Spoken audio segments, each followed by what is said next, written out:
অনেকেই দেখবেন যে দাম্পত্য জীবনে শান্তি সুখ যথাযথ পাচ্ছেন না।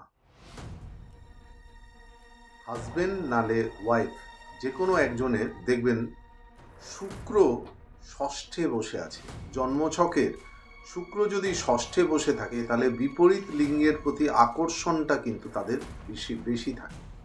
এর ফলে কি হয় যে বিবাহের পর বিভিন্ন রকম ডিস্টারবেন্স থাকে, বিভিন্ন সন্দেহ বাতিকতা, বিভিন্ন রকম দাম্পত্য জীবনটাকে অশান্ত করে তোলে, অশান্তির একটা পরিবেশ তৈরি হয়।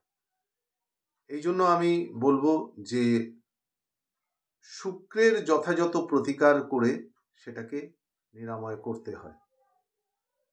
এই রকম বিভিন্ন সমস্যার সমাধান পেতে আমার এই ইউটিউব চ্যানেলটিকে ফলো করুন।